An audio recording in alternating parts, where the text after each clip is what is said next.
ఆరాధనకున్న గొప్ప శక్తి ఏంటో తెలుసా అండి?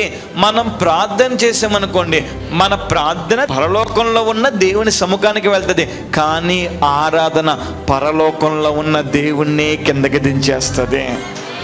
పెంతెకోస్తు పండుగ దినమున ప్రపంచంలో ఉన్న యూదులందరూ యెరూషలేములో కలుసుకుంటారు. ఇప్పుడు దేవుడు పరలోకంలో నుంచి పరిశుద్ధాత్మ దేవుడితో చెప్తున్నాడు ఏమనంటే, హోలీ స్పిరిట్, ఇది నీ సమయము, నువ్వు భూమి మీదకి వెళ్ళు అన్న వెంటనే పరిశుద్ధాత్ముడు పరలోకాన్ని దాటుకుని భూమి మీదకి వస్తా ఉంటే పరిశుద్ధాత్ముడికి రెండు కనపడుతున్నాయి.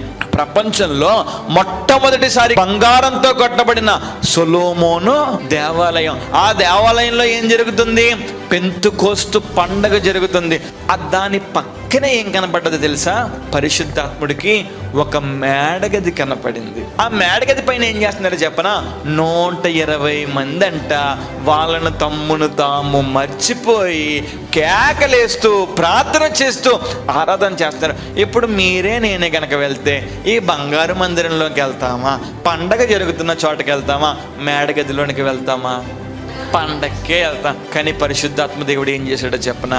బంగారు మందిరం, ప్రపంచంలో మొదట కట్టబడిన మందిరం, పెంతెకోస్తు పండుగ, యూదులందరూ అక్కడికి వస్తా ఉంటే పరిశుద్ధాత్మ అనుకున్నాడు, నేను ఎక్కడ కాదు వెళ్ళాలి, 120 మంది మేడగదిలో ప్రార్థన చేస్తాను కదా, నేను అక్కడ అడుగు పెడతానన్నాడు పరిశుద్ధాత్ముడు. ఈ దినాన్న నువ్వు ఆరాధన చేస్తే అదే పరిశుద్ధాత్మ దేవుడు నీ ముందు ప్రత్యక్షమైపోతాడు. ఆయనే కనుక ప్రత్యక్షమైతే ఎప్పటి వరకు నువ్వు ఏ బాధలో ఉన్నా, ఏ ఇరుకులో ఉన్నా, ఎంత కష్టంలో ఉన్నా, నీ ముందు ఆశీర్వాదం రాకుండా శోధన అడ్డుగోడల నిలబడిపోయి ఉన్నా, నువ్వు ఇప్పుడు చేసే ఆరాధనకు గోడ తొలగిపోద్ది, పాలు తేనెలు ప్రవహించే వాగ్దాన భూమిలో మనం అడుగు పెడతాం.